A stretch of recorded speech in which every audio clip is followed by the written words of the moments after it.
Wake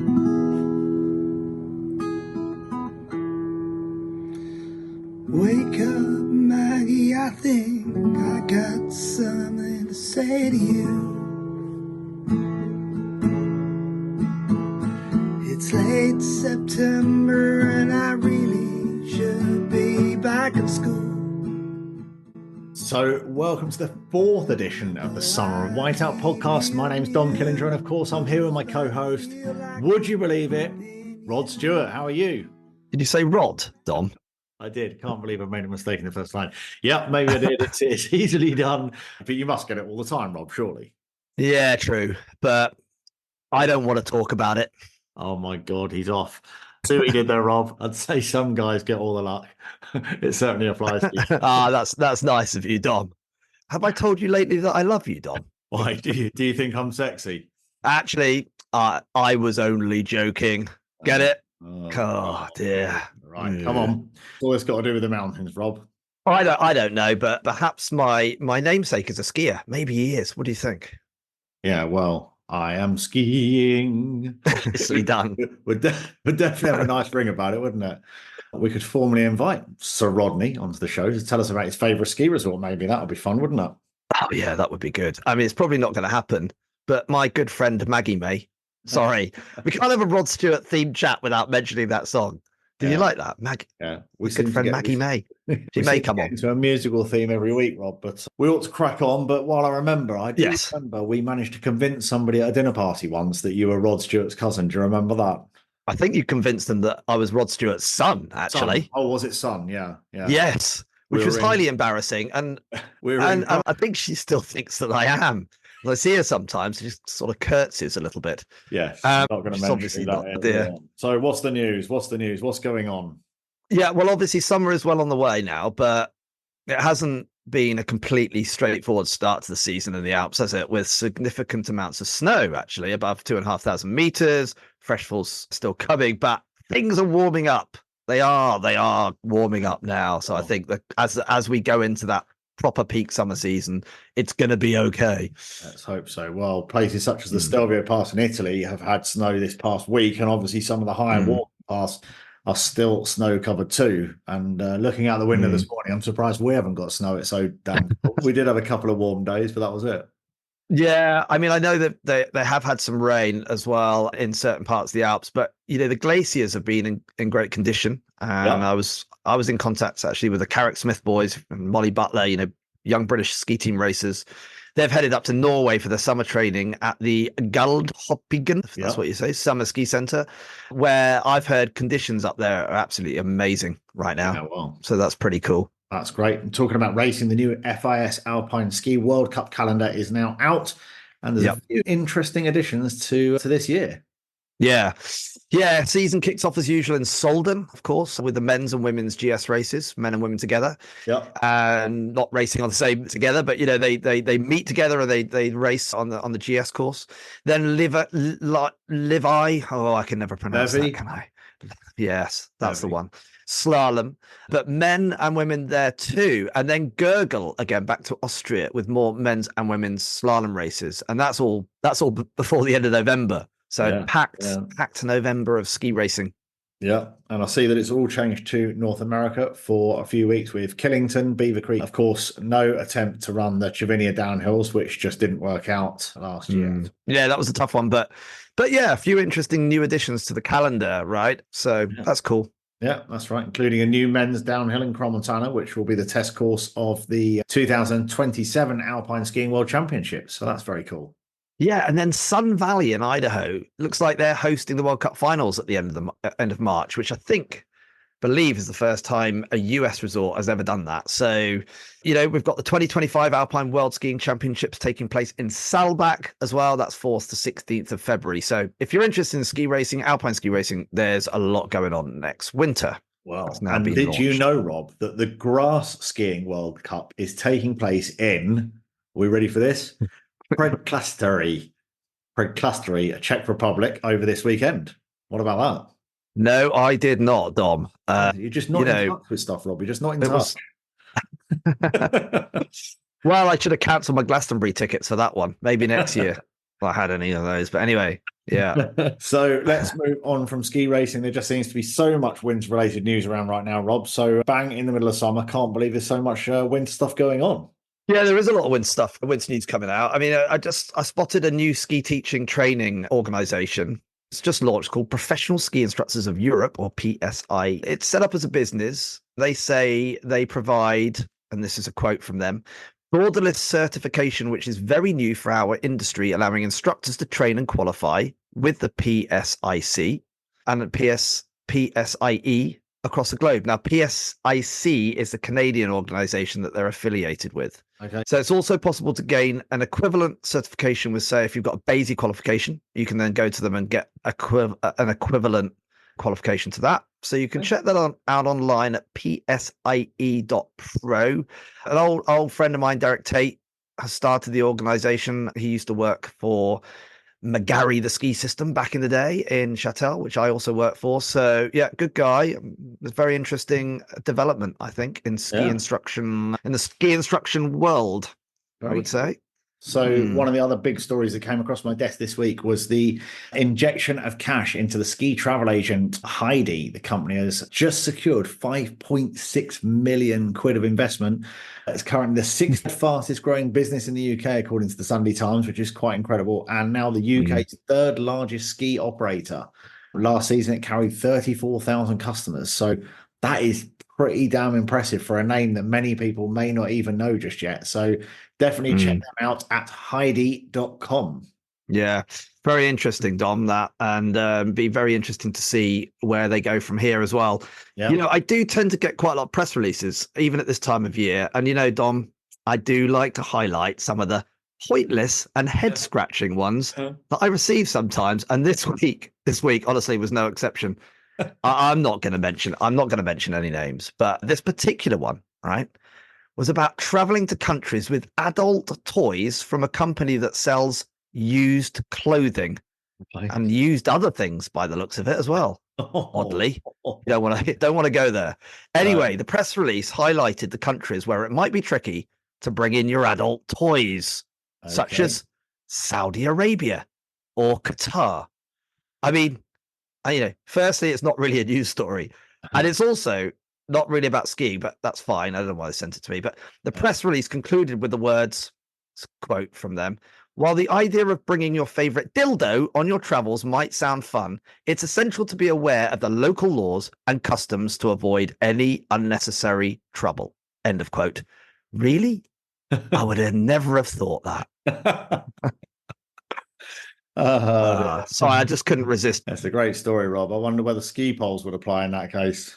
So, oh gosh. I've also spotted a funny story this week, Rob, but it is to do with skiing, Okay. Anyway, so apparently, according to Gunther Alois from Ischgl in Austria, we need to start looking at viable alternatives to skiing due to climate change. So Gunther has come up with the idea of hovering down the mountain attached to balloons. Yep, that's it.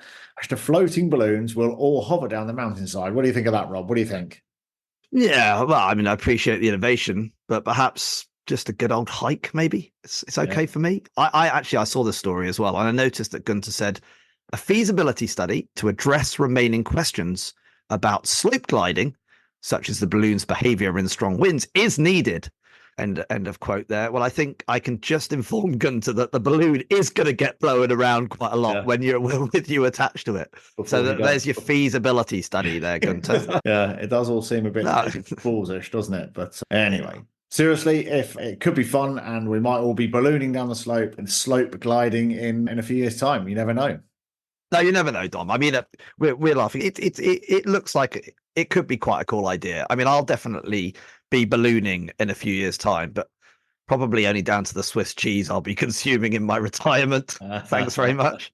Right. Any more news, Dom? Well, there is a quick one about the ski tech company Carve, who has just announced a huge upgrade to its software. You can sign up on their website, get.com, Although at this point they are keeping their upgrade details very close to their chest. I did meet with one of the guys and he said, I have something very exciting to tell you, but unfortunately I can't tell you. So that was at a recent event. He said it's going to be a huge upgrade. So it'll be very interesting to see the launch in the autumn, but it's worth signing up on the waiting list now to get the very first news. He did hint at what it was. I'm not going to say what it was, but it did sound a very cool change to their system. So, yep, definitely worth signing up on their site at getcarved.com. Yeah, a lot of technology going into that stuff. Yeah, great. Okay, it's a lot of winter news. It does seem that the attention has shifted back to winter again in the last week or so. Yeah. And even though we're just coming into the beginning of July now. But of course, this is still our summer podcast season. We do have our activity focus section to cover as always. Yeah, this week we're going to be getting wet and wild and hit the water with two activities that are, well, pretty closely connected, I suppose, canyoning and whitewater rafting.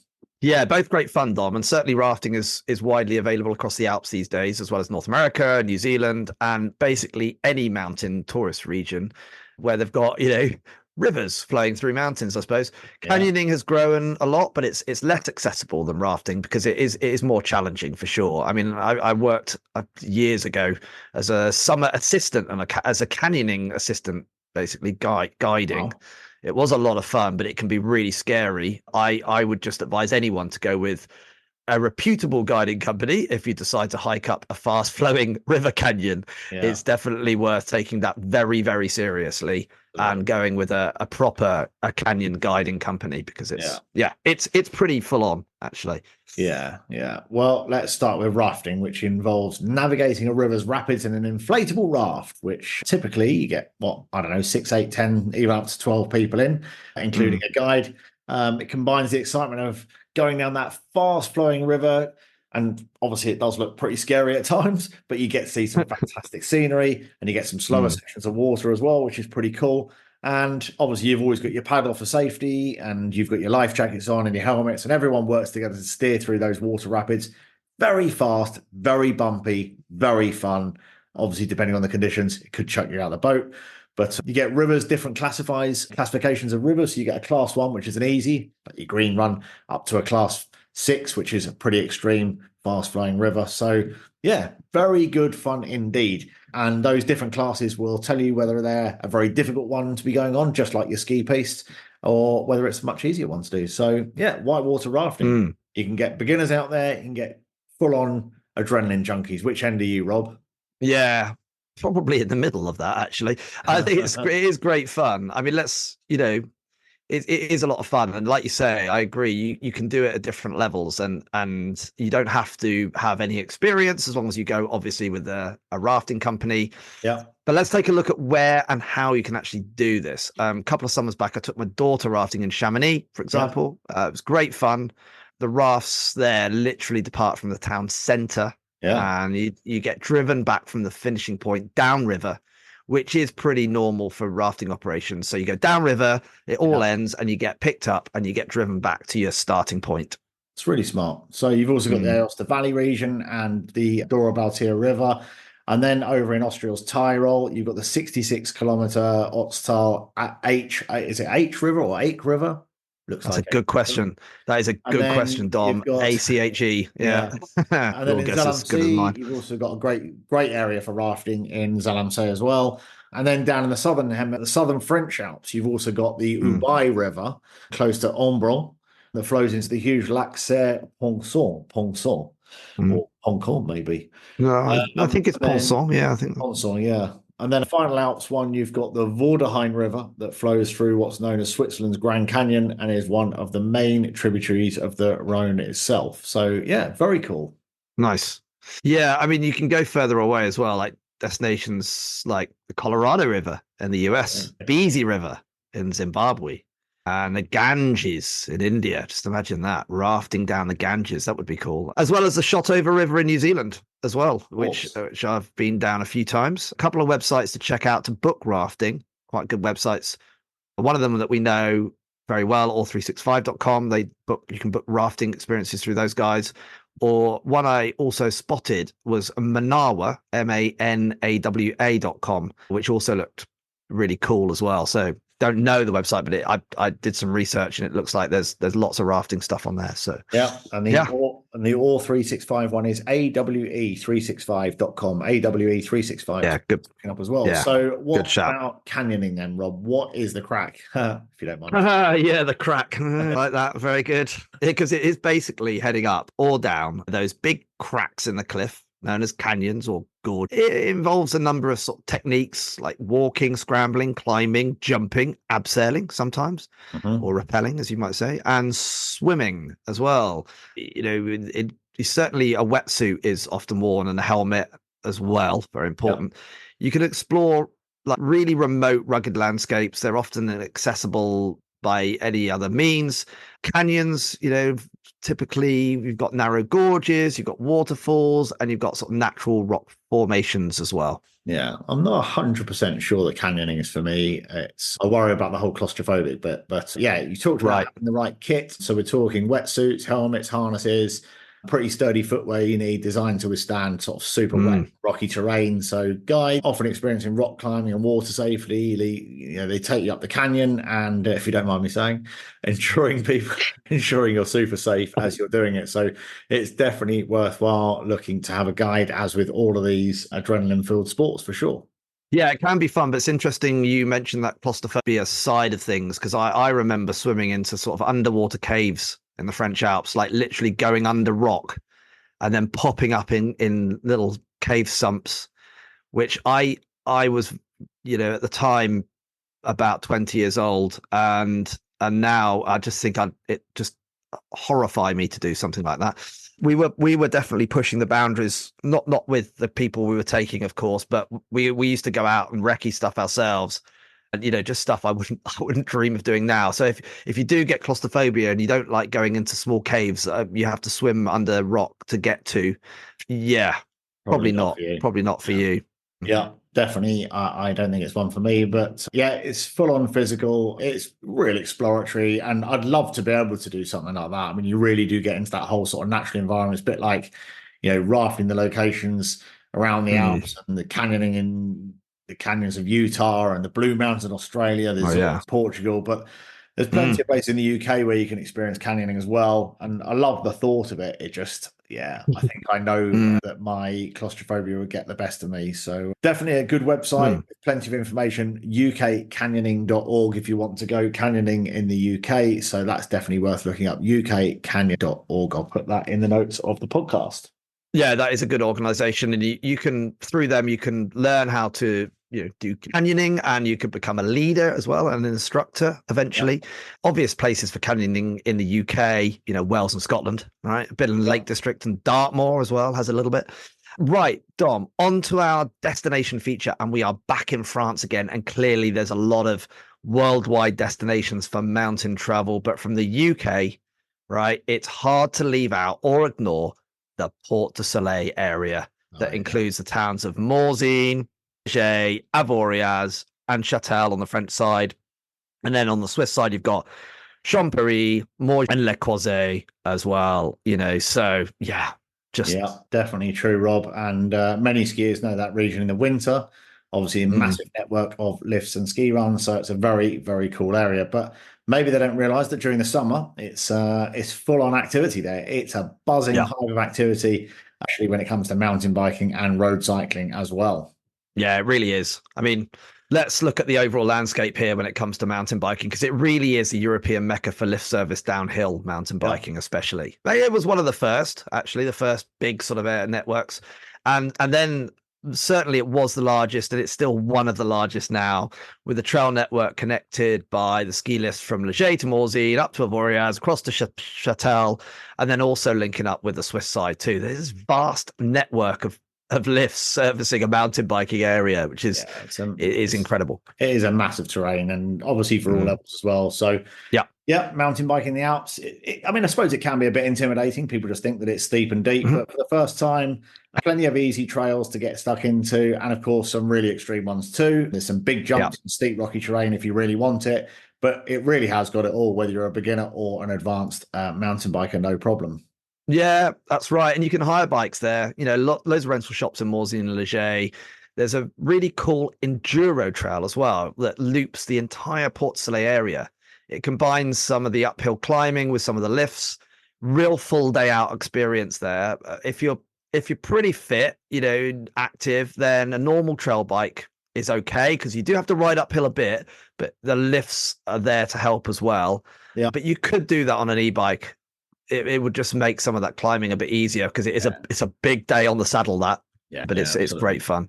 There's plenty of road cycling options there, of course. The Tour de France often comes through that area, and there's some classic cols or mountain passes.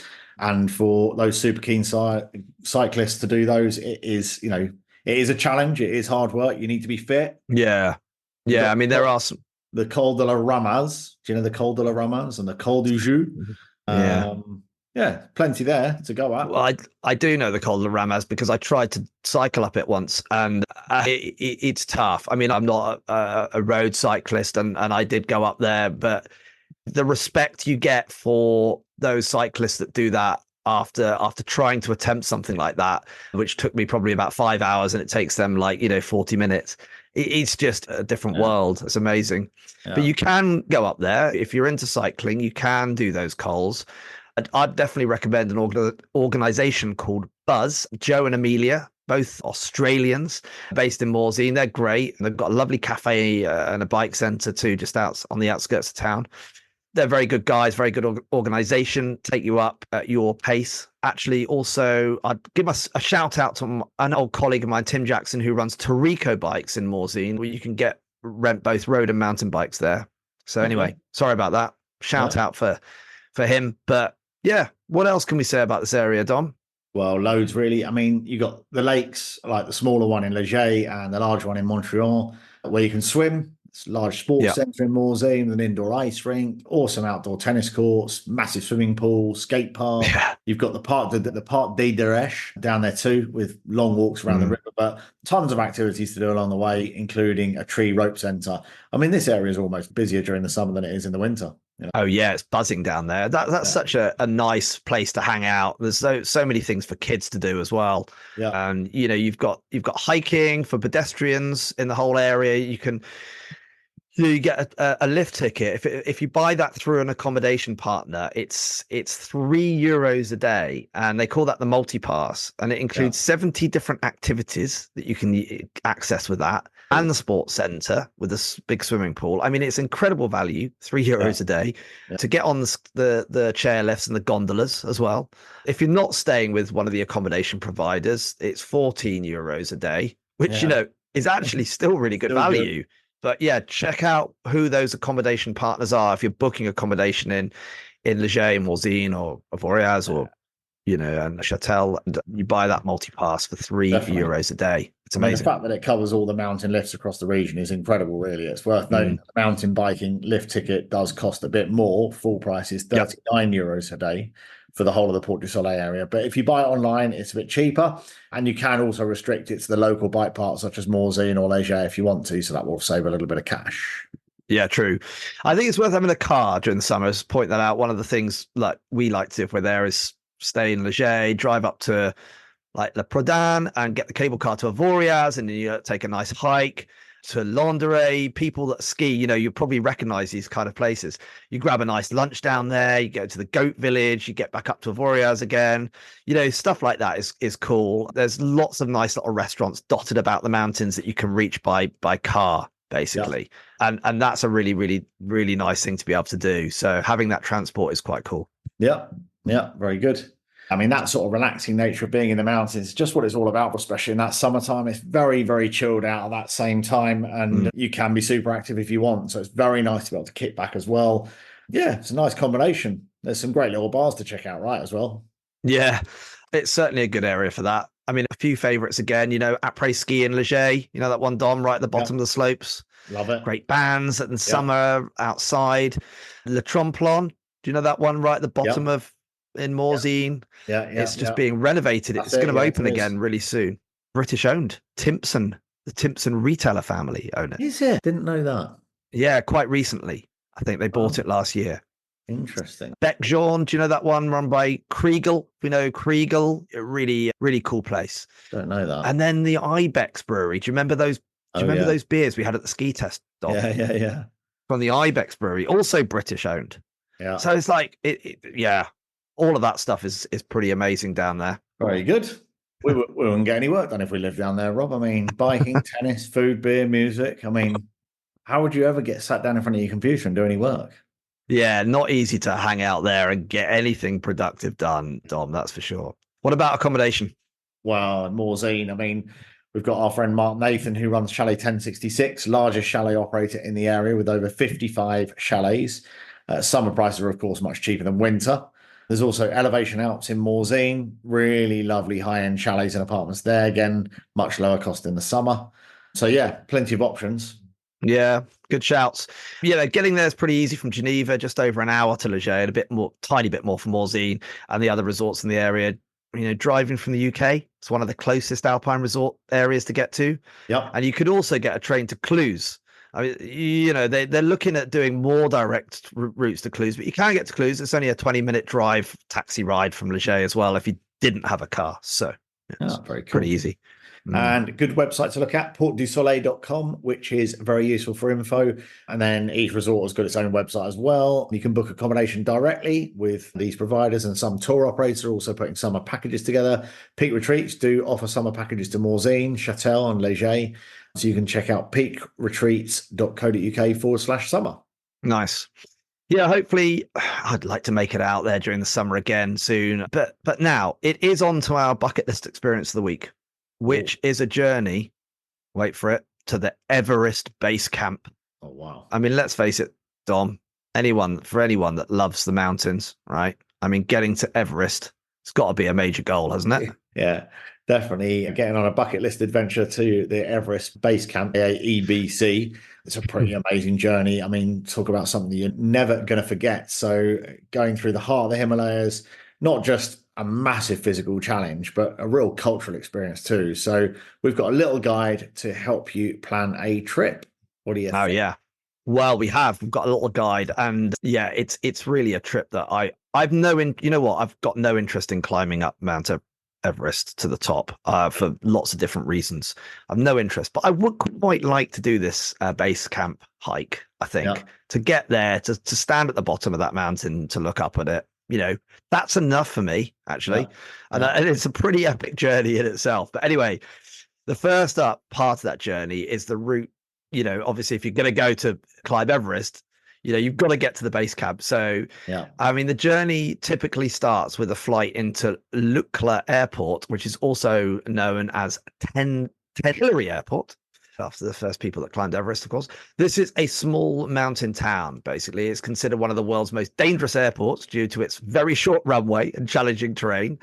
And then from Lukla, the trekkers follow sort of a legendary trail, basically known as the Everest Base Camp Trek, which winds through picturesque Sherpa villages, ancient monasteries, and really sort of mountain, real rugged landscapes as well. Yeah.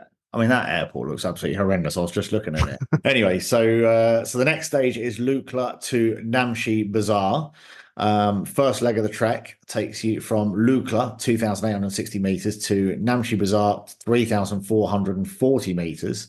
And that's the busy hub of the Khumbu region. So this stretch is crossing a big suspension bridge over rivers, going up stone staircases, a dense forestry, rhododendrons, pine. Yeah, sounds pretty cool, actually. It sounds very cool. Yeah, a rhododendron, I think, it's their natural habitat, isn't it? They invaded the UK, but that's where they're from. Yeah, okay, but at that stage, it's now time for a bit of acclimatization. Proper acclimatization is crucial due to obviously the high altitude. Yeah, because after Namche Bazaar, acclimatization stops are planned at strategic points along the way, such as Namche and Tenbok at 3,860 meters already. Yeah, where you'd visit like famous monasteries, the Tenbok Monastery. Don't know if that's pronounced right, but anyway, lots of views of Everest from there. Lhotse, the mountain Lhotse, and also Ama Dablam, apparently. Dablam, just what I've always wanted. Ama Dablam, always wanted a bit of Ama Dablam. Very cool. Yeah. So the next stage is Tengbok to Dingbok. This sounds like we're making up something here. And La Bouche. So you go north, the trail passes through the higher altitude with thinner air. Trekkers reach Dish, which is 4,410 meters, and then Low Bouche, which is 4,910 meters, where they're pretty rugged, pretty barren there. But you're going to get some amazing views of some snow-capped Himalayan peaks from there, that's for sure. Yeah, and we're getting towards the end now. And Le Bouche onward section, it's the final leg to Everest Base Camp, which is at 5,364 meters. That's big. And that involves, navigating the sort of glacial moraines, rocky terrain, and then, getting up to that base camp, which in itself is just a temporary settlement, basically used by climbers, during the climbing season. It offers really amazing views of the Khimbu Icefall, very famous, towering Everest summit, right. You can see it right there. Amazing. So yeah, amazing trek. Shall we have a look at some of the kit you might need, Dom, for that? My goodness. Yeah. Well, packing the right equipment's pretty key to a successful hike there. Clothing layering is absolutely key due to the varying temperatures. So you're looking at moisture wicking base layers, insulated mid layers, windproof and waterproof jacket, thermal underwear, thermal base layers, and some decent, good quality hiking pants as well. So yeah, very, very key indeed. Yeah. And footwear, obviously, these sturdy hiking boots that you've broken in a bit. I mean, don't put new boots on and start a walk like that. Wear them for a little bit. Good ankle support, water, really, really important. Extra pairs of moisture wicking socks, I would always recommend to keep your feet dry, because that's crucial to avoiding blisters. And a good, comfortable, durable backpack, 30 to 40 liters for all your essentials. Trekking poles, very good for stability, especially on that uneven terrain. A decent sleeping bag rated for cold temperatures, and a headlamp with spare batteries for those early morning starts and evening hikes as well. Yeah, absolutely. Health and safety, obviously pretty key. High altitude trekking, first aid kit with some medications for altitude sickness, not definitely worth having with you. Blister plasters, just the usual kind of painkillers, sometimes get you through a walk at the end of the day. Sun protection, sunglasses, sunscreen, that is, high factor lip balm with UV protection, all crucial, because obviously the higher you go, those UV rays are pretty strong. Yeah. And it's worth bringing a portable water purifier system, purification tablets for safe drinking water along the trail, toiletries, personal items such as camera, gear, and extra batteries for capturing those incredible vistas you're going to see of the Himalayas. You don't want to be missing out on that.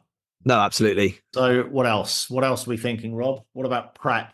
I think it is important to have, to be fit, obviously. I'm actually speaking to people that have done these treks, these sort of long treks in the Himalayas. Often what people recommend, and I'm obviously not a doctor here, but I mean, what people have said to me is that they kind of feed themselves quite well. You don't have to go there being incredibly slim, shall we say, because you're gonna start to get through that. So, but it is essential to be physically fit. Aerobic exercise is important. Hiking, running, cycling, for example, with some strength training for your leg muscles. It all just helps for those kind of long days out in the mountains when you're trekking. Yeah. And absolutely. Also, permits and guides are needed. So you need the necessary permits like the Sagarmatha National Park entry permit, TIMS card before starting out, and hiring a local guide or joining a guided tour is great for safety as well. And you get all those sort of local cultural insights as well. So it makes the whole thing a little bit more interesting to find out those real sort of intricate details.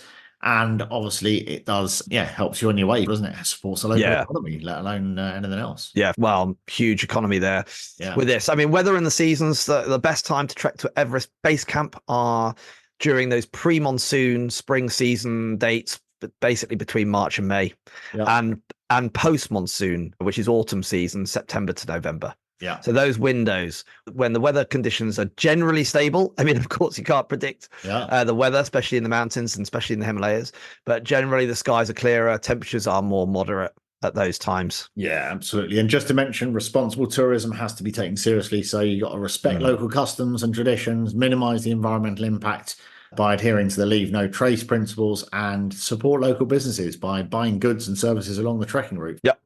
Yeah, definitely.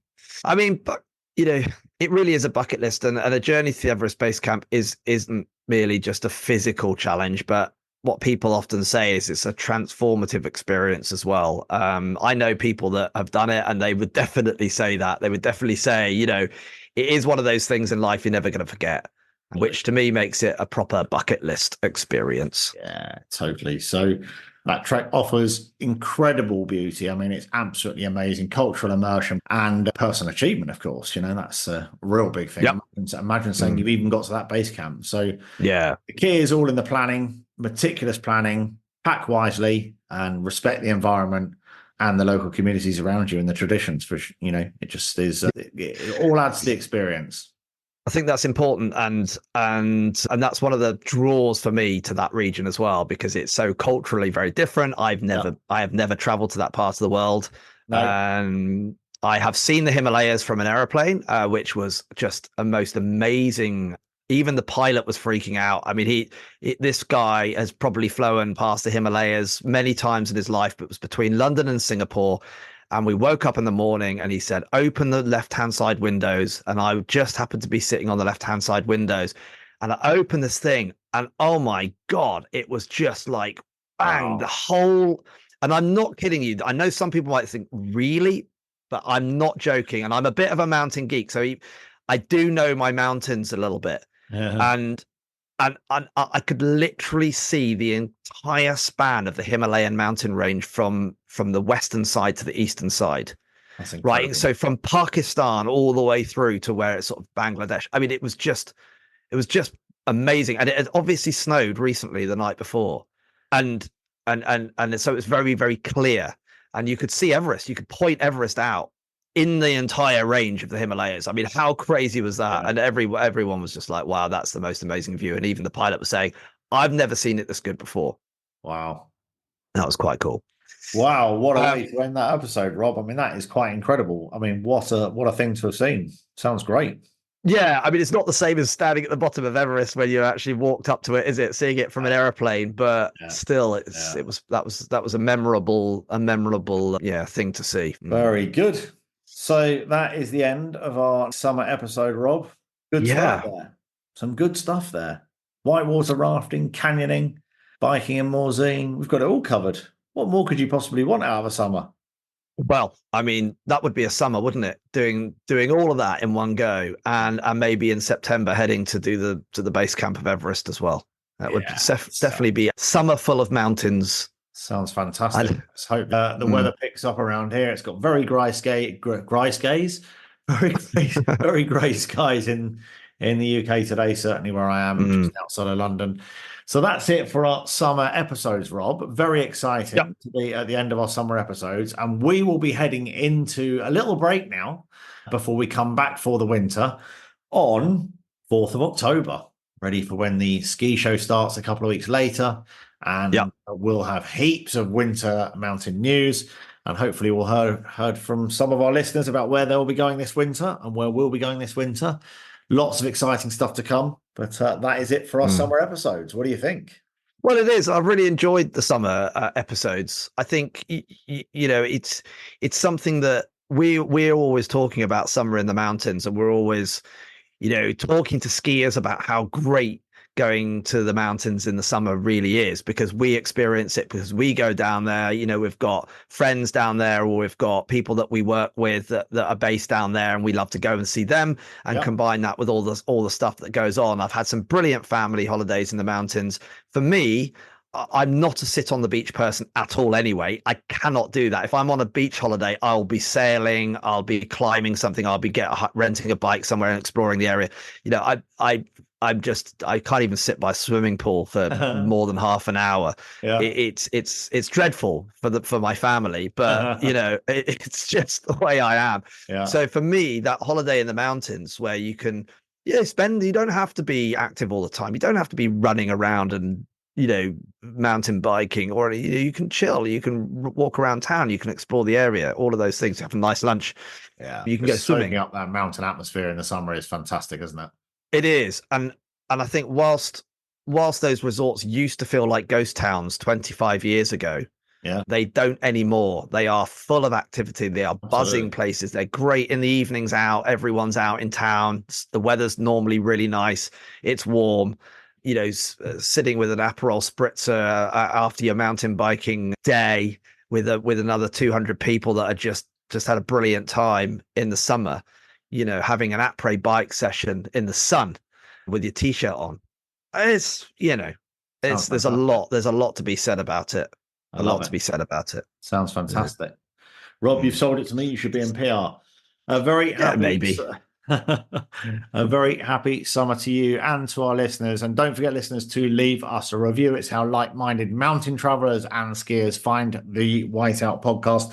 Don't forget to tell your friends. We rely on many, many listeners. We are listened to in 71 different countries, and we are ranked in the top 12% of podcasts. Rob, what a celebration. We've done so well. It's been a roller coaster of a couple of years we've been going now.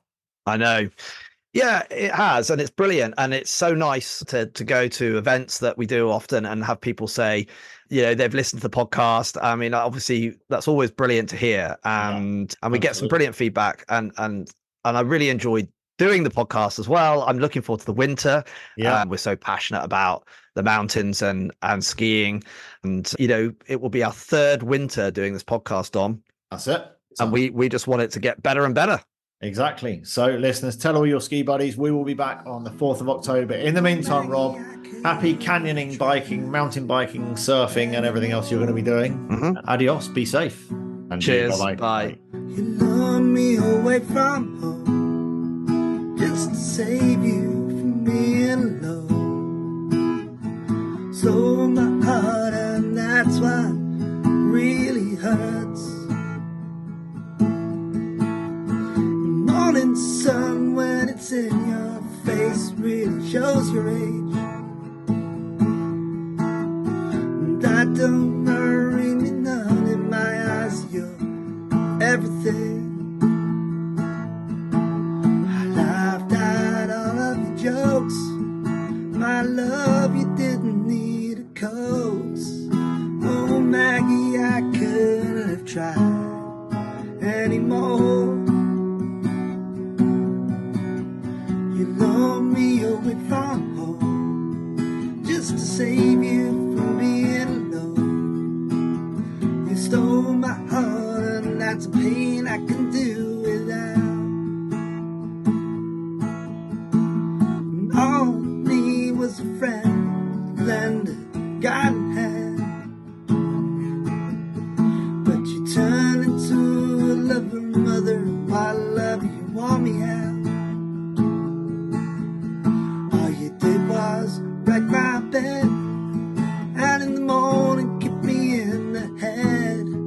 Oh, Maggie, I couldn't have tried anymore. You lured me away from home, 'cause you didn't want to be alone. You stole my heart, and I could not leave if you tried. I could collect my books and get back to school, or steal my daddy's cue, make a living playing pool. I'll find myself a rock and roll band that needs a helping hand. Oh, Maggie, I wish I'd never seen your face. First fool out of me, but I'm blind as a fool can be. You stole my heart, but I love you anyway.